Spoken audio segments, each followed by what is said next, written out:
आकाशवाणी गोरखपुर से प्रादेशिक समाचार।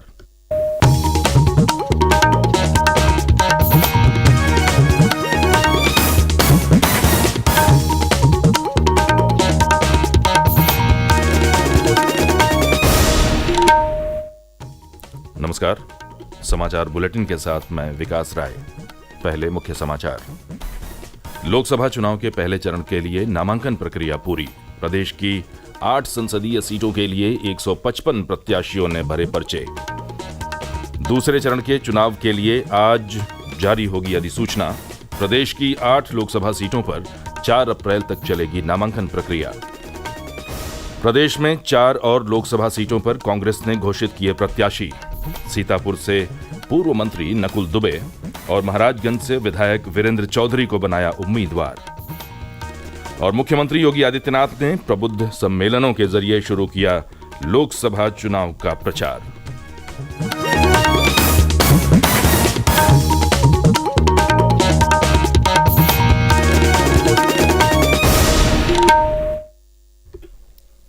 और अब समाचार विस्तार से। लोकसभा चुनाव के पहले चरण के लिए नामांकन प्रक्रिया कल पूरी हो गई। अंतिम दिन प्रदेश की 8 संसदीय सीटों सहारनपुर, कैराना, मुजफ्फरनगर, बिजनौर, नगीना सुरक्षित, मुरादाबाद, रामपुर और पीलीभीत के लिए 109 प्रत्याशियों ने नामांकन पत्र दाखिल किए। प्रदेश के मुख्य निर्वाचन अधिकारी नवदीप रिड़वा ने बताया कि 20 मार्च से जारी नामांकन प्रक्रिया के दौरान इन 8 सीटों से कुल 155 प्रत्याशियों ने नामांकन पत्र दाखिल किए हैं। मुजफ्फरनगर से सबसे ज्यादा 38 और नगीना सुरक्षित सीट से सबसे कम 12 प्रत्याशियों ने पर्चे भरे हैं। कल नामांकन के आखिरी दिन मुरादाबाद सीट पर रुचि वीरा ने समाजवादी पार्टी उम्मीदवार के तौर पर अपना नामांकन दाखिल किया। इससे पहले कल सपा की ओर से डॉक्टर एसटी हसन ने नामांकन पत्र दाखिल कर दिया था।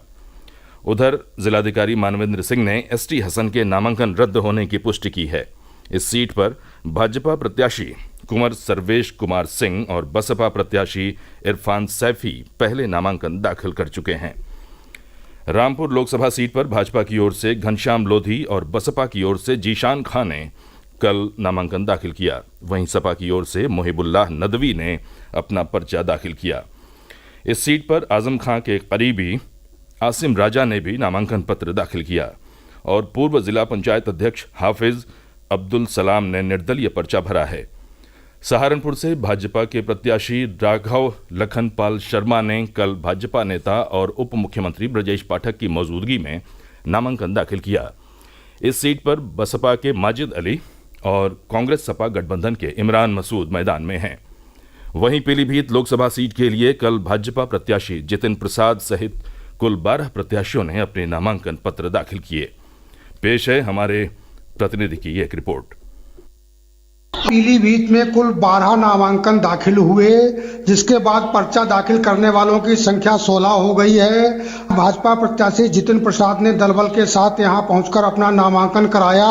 उनके समर्थन में भाजपा प्रदेश अध्यक्ष चौधरी भूपेंद्र सिंह और जल शक्ति मंत्री स्वतंत्र देव सिंह ने जनसभा करके भाजपा के पक्ष में मतदान करने की अपील की। मौजूदा सांसद वरुण गांधी ने फिलहाल नामांकन दाखिल नहीं किया।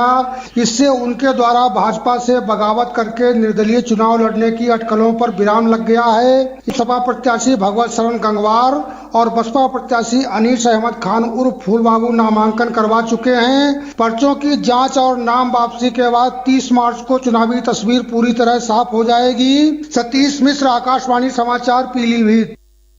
पहले चरण की लोकसभा सीटों के लिए नामांकन पत्रों की जांच आज की जाएगी। प्रत्याशी 30 मार्च तक अपने नामांकन पत्र वापस ले सकते हैं। पहले चरण में 19 अप्रैल को मतदान होगा। इसमें 1,43,00,000 मतदाता प्रत्याशियों के भाग्य का फैसला करेंगे।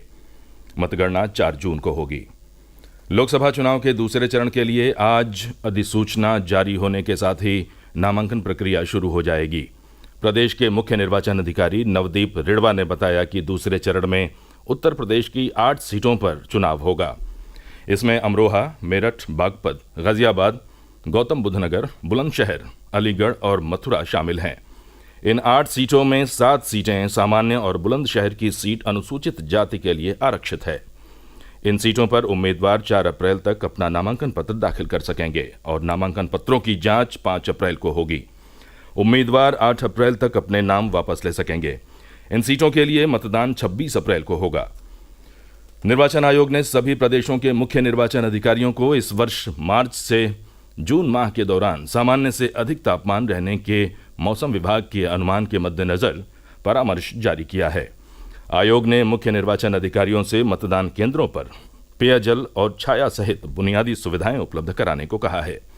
चुनाव आयोग ने निर्देश दिया है कि मतदान दलों और मतदाताओं को आवश्यकता पड़ने पर ORS मुहैया कराया जाए ताकि ये लोग गर्मी के मौसम में लू से खुद को बचा सकें। प्रादेशिक समाचार आप आकाशवाणी गोरखपुर से सुन रहे हैं। ये समाचार बुलेटिन हमारे YouTube channel AIR news Gorakhpur और X हैंडल AIR News_GKP पर भी उपलब्ध है। लोकसभा चुनाव के लिए कांग्रेस ने प्रदेश में 4 और प्रत्याशियों के नाम तय कर दिए हैं। कल दिल्ली में पार्टी की केंद्रीय चुनाव समिति की बैठक के बाद प्रत्याशियों के नाम घोषित किए गए। कांग्रेस ने सीतापुर से पूर्व मंत्री नकुल दुबे, महाराजगंज से विधायक वीरेंद्र चौधरी, गाजियाबाद से डॉली शर्मा और बुलंदशहर से शिवराम वाल्मीकि को उम्मीदवार बनाया है। कांग्रेस ने इससे पहले 23 मार्च को प्रदेश की 9 संसदीय सीटों के लिए उम्मीदवारों के नाम घोषित किए थे। गठबंधन में कांग्रेस के हिस्से आई प्रदेश की 17 संसदीय सीटों में से अब तक 13 सीटों पर उम्मीदवार घोषित कर दिए गए हैं। दूसरी लिस्ट में सीतापुर से प्रत्याशी बनाए गए पूर्व मंत्री नकुल दुबे पिछले लोकसभा चुनाव में बहुजन समाज पार्टी के टिकट पर चुनाव लड़कर दूसरे स्थान पर थे। महाराजगंज लोकसभा क्षेत्र से घोषित प्रत्याशी वीरेंद्र चौधरी इस जिले के फरेंदा विधानसभा के विधायक हैं, जबकि गाजियाबाद से प्रत्याशी बनाई गई डॉली शर्मा इसी लोकसभा क्षेत्र से पिछले चुनाव में तीसरे स्थान पर रही थीं। पत्र सूचना ब्यूरो PIB ने लोकसभा चुनाव की कवरेज करने वाले मीडिया कर्मियों के लिए एक विशेष वेबसाइट pib.gov.in/elect20चार/index.aspx शुरू की है। इस वेबसाइट पर डिजिटल फिल्म बुक जैसी विशेषताएं हैं, जिनमें कई तरह के विश्लेषण और आंकड़ों से संबंधित लेख शामिल किए गए हैं। मीडियाकर्मी चुनाव से संबंधित लेख लिखने के लिए वेबसाइट पर उपलब्ध जानकारी का इस्तेमाल कर सकते हैं। लोकसभा चुनाव के कार्यक्रम और अधिसूचना से संबंधित जानकारी भी इस वेबसाइट पर समय समय पर अपडेट की जाएगी। लोकसभा चुनाव में 100% मतदान के लिए प्रेरित करने के उद्देश्य से वाराणसी में सामाजिक संस्था द्वारा 6 दिवसीय मतदाता जागरूकता यात्रा का आयोजन किया गया है। कल वाराणसी के डॉक्टर अंबेडकर पार्क से यात्रा को रवाना किया गया। ये यात्रा वाराणसी से चलकर भदोही, प्रयागराज, बांदा, चित्रकूट, हमीरपुर, इटावा, औरैया, कानपुर, उन्नाव होते हुए 1 अप्रैल को लखनऊ पहुंचेगी। भाजपा के वरिष्ठ नेता और मुख्यमंत्री योगी आदित्यनाथ ने कल से पश्चिमी यूपी में पार्टी के लिए चुनाव प्रचार की शुरुआत की।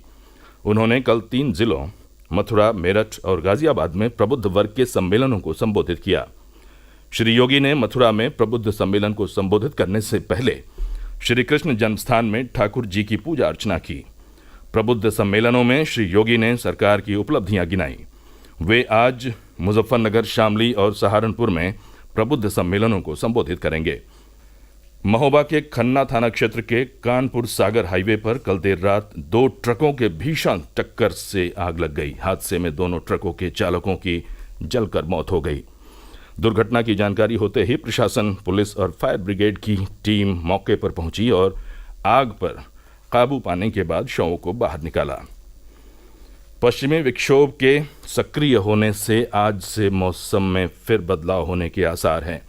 मौसम विभाग ने पश्चिमी और पूर्वी उत्तर प्रदेश के कई जिलों में हल्की बारिश और तेज हवाओं के चलने का अनुमान लगाया है। पश्चिमी उत्तर प्रदेश के सहारनपुर में आज सुबह से ही आसमान में बादल छाए हुए हैं। यहाँ रुक रुक कर बूंदाबांदी भी हो रही है। और अंत में मुख्य समाचार एक बार फिर। लोकसभा चुनाव के पहले चरण के लिए नामांकन प्रक्रिया पूरी।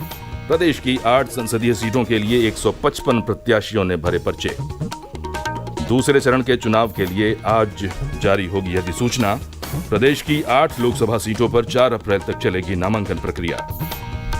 प्रदेश में 4 और लोकसभा सीटों पर कांग्रेस ने घोषित किए प्रत्याशी। सीतापुर से पूर्व मंत्री नकुल दुबे और महाराजगंज से विधायक वीरेंद्र चौधरी को बनाया उम्मीदवार। और मुख्यमंत्री योगी आदित्यनाथ ने प्रबुद्ध सम्मेलनों के जरिए शुरू किया लोकसभा चुनाव का प्रचार। इसी के साथ यह समाचार बुलेटिन समाप्त हुआ।